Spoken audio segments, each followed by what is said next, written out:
તો નમસ્કાર દર્શક મિત્રો, સ્વાગત છે તમારું અમારી આ યુટ્યુબ ચેનલમાં.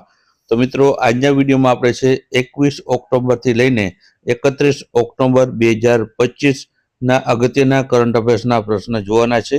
તો વિડીયોમાં છે શરૂઆતથી અંત સુધી બન્યા રહેજો, અને વિડીયો પસંદ આવે તો વિડીયોને લાઈક કરજો અને વિડીયોને તમારા મિત્રો સાથે અવશ્ય શેર કરજો. તો ચાલો આપણે વિડીયોની શરૂઆત કરીએ. તો મિત્રો, પહેલો પ્રશ્ન છે કે ગુજરાતના સૌથી યુવા વયે નાયબ મુખ્યમંત્રી બનનાર કોણ છે? તો જવાબ આવશે મિત્રો આમાં ઓપ્શન એ આવશે, હર્ષ સંઘવી છે. તેઓ સૌથી યુવા વયે છે નાયબ મુખ્યમંત્રી બન્યા છે ગુજરાત રાજ્યના. ત્યારબાદ આગળનો પ્રશ્ન છે કે તાજેતરમાં કયા સ્થળે 4 દિવસીય આદિવાસી કલા પ્રદર્શન silent conversion from margins to the સેન્ટરનું આયોજન કરવામાં આવ્યું હતું? તો જવાબ આવશે ઓપ્શન સી, નવી દિલ્હી ખાતે છે આનું આયોજન છે કરવામાં આવ્યું હતું. ત્યારબાદ આગળનો પ્રશ્ન છે કે ભૂતપૂર્વ સૈનિકો અને તેમના આશ્રિતો માટે નાણાકીય સહાયમાં કેટલા ટકાનો વધારો કરાયો છે? તો જવાબ આવશે ઓપ્શન ડી, 100%નો વધારો કરાયો છે. ત્યારબાદ આગળનો પ્રશ્ન છે કે તાજેતરમાં કયા સ્થળે દીપાવલીના અવસરે 26 લાખથી વધુ તેલના દીવાઓ પ્રગટાવી ગિનિસ વર્લ્ડ રેકોર્ડ કરવામાં આવ્યો છે?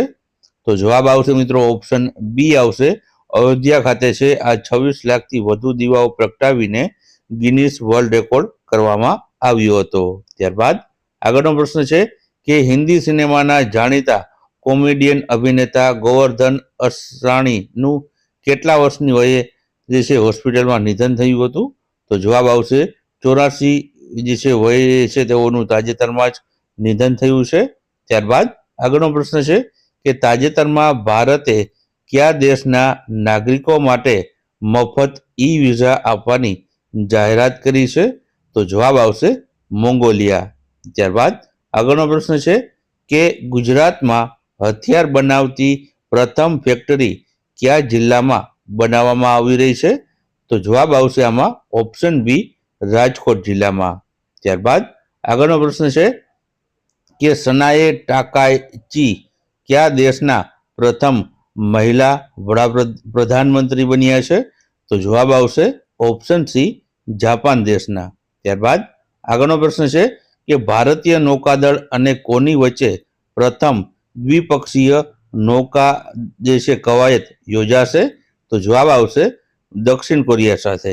ત્યારબાદ આગળનો પ્રશ્ન છે કે તાજેતરમાં ભારત અને બીજા કયા દેશે રામાનુજન જુનિયર રિસર્ચ પ્રોગ્રામ શરૂ કર્યો છે? તો જવાબ આવશે ભારત અને યુકે વચ્ચે. ત્યારબાદ આગળનો પ્રશ્ન છે કે જેવલિન થ્રોવર નીરજ ચોપડાને છે દિલ્હીમાં આયોજિત એક સમારોહમાં ભારતીય સેનામાં કઈ માનદ પદવીથી સન્માનિત કરવામાં આવ્યા છે? તો જવાબ આવશે ઓપ્શન બી, લેફ્ટનન્ટ કર્નલ તરીકે. ત્યારબાદ આગળનો પ્રશ્ન છે કે જે મેક્સ 2025 ભારત અને બીજા કયા દેશ વચ્ચે યોજાતી કવાયત છે? તો જવાબ આવશે ભારત અને જાપાન દેશ વચ્ચે. ત્યારબાદ આગળનો પ્રશ્ન છે કે ગુજરાતનું સૌપ્રથમ 12 માળનું ઊંચું અને આધુનિક મોડલ સ્માર્ટ પોલીસ સ્ટેશન કમ રેસિડેન્સી ક્યાં બનાવવામાં આવશે? તો જવાબ આવશે ઓપ્શન બી, ગાંધીનગર ખાતે છે આ બનાવવામાં આવશે. ત્યારબાદ આગળનો પ્રશ્ન છે કે ભારતના 53માં જે છે મુખ્ય ન્યાયાધીશ કોણ બનશે? તો જવાબ આવશે આમાં ઓપ્શન એ આવશે, જસ્ટિસ સૂર્યકાંત છે તેઓ ભારત દેશના 53મા નંબરના મુખ્ય ન્યાયાધીશ બનવાના છે. ત્યારબાદ આગળનો પ્રશ્ન છે કે તાજેતરમાં કોને પ્રતિષ્ઠિત બ્રિટિશ એકેડમી બુક પ્રાઇઝ છે તે મળ્યું છે? તો જવાબ આવશે ઓપ્શન ડી, સુનિલ અમૃતને. ત્યારબાદ આગળનો પ્રશ્ન છે કે તાજેતરમાં કોના દ્વારા ગાંધીનગરમાં ધારાસભ્ય ક્વાર્ટર્સનું લોકાર્પણ કરવામાં આવ્યું હતું? તો જવાબ આવશે ઓપ્શન સી, અમિત શાહ દ્વારા. ત્યારબાદ આગળનો પ્રશ્ન છે કે તાજેતરમાં કઈ બેંકને ન્યુયોર્ક સ્થિત આંતરરાષ્ટ્રીય પ્રકાશન ગ્લોબલ ફાઇનાન્સ દ્વારા વર્લ્ડ્સ બેસ્ટ કન્ઝ્યુમર બેંક 2025ના એવોર્ડથી સન્માનિત કરવામાં આવી છે? તો જવાબ આવશે ઓપ્શન એ, SBI બેંકને છે સન્માનિત કરાઈ છે। ત્યારબાદ આગળનો પ્રશ્ન છે, ભારતમાં આયોજિત થનાર 2025 જુનિયર હોકી વર્લ્ડ કપમાંથી કયા દેશે સત્તાવાર રીતે પોતાનું નામ પાછું ખેંચી લીધું છે? તો જવાબ આવશે ઓપ્શન બી, પાકિસ્તાને। ત્યારબાદ આગળનો પ્રશ્ન છે કે રાંચીમાં યોજાયેલી સાઉથ એશિયન એથ્લેટિક્સમાં ગુજરાતના રુચિત મોરીએ કયો મેડલ જીત્યો છે? તો જવાબ આવશે આમાં ઓપ્શન એ, ગોલ્ડ મેડલ છે તેમણે જીત્યો છે।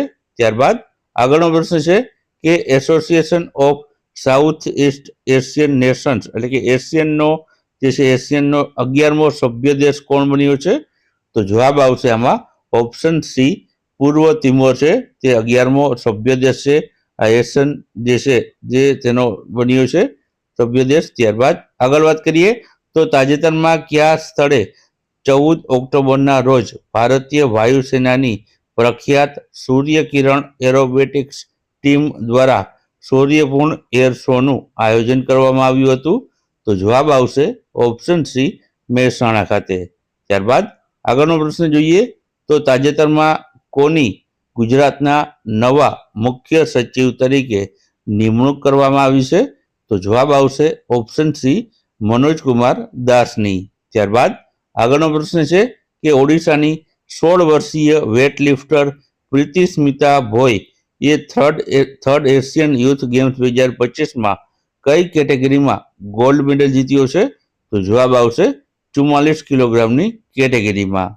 ત્યારબાદ બાદનો પ્રશ્ન છે કે તાજેતરમાં કયા રાજ્યમાં બહારના વાહનો પર ગ્રીન ટેક્સ છે તે લાગુ કરવામાં આવશે? તો જવાબ આવશે આમાં ઓપ્શન બી આવશે, ઉત્તરાખંડ રાજ્યમાં છે હવે ગ્રીન ટેક્સ છે લાગુ કરવામાં આવશે।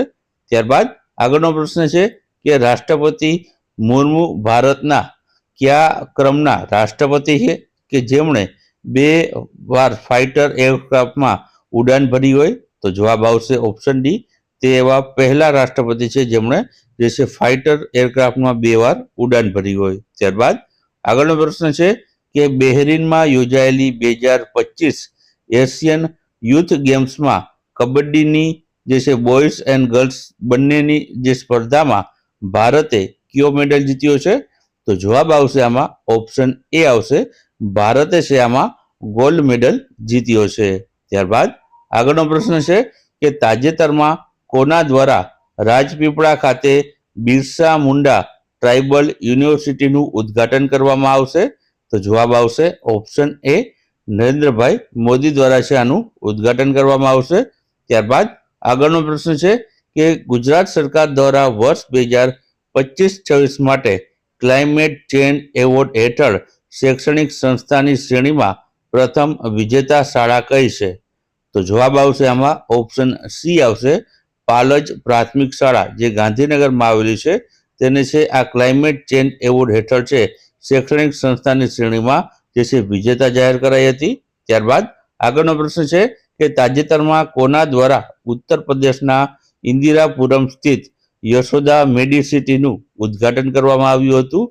તો જવાબ આવશે આમાં ઓપ્શન ડી, દ્રૌપદી મુર્મુ દ્વારા છે આનું ઉદ્ઘાટન કરવામાં આવ્યું હતું। ત્યારબાદ આગળનો પ્રશ્ન છે કે 8મા કેન્દ્રીય પગાર પંચના અધ્યક્ષ છે તે કોને નિયુક્ત કરવામાં આવ્યા છે? તો જવાબ આવશે આમાં ઓપ્શન એ આવશે, જસ્ટિસ રંજના જે છે પ્રકાશ દેસાઈ છે તેને છે 8મા કેન્દ્રીય પગાર પંચના અધ્યક્ષ છે તે નિયુક્ત કરવામાં આવ્યા છે।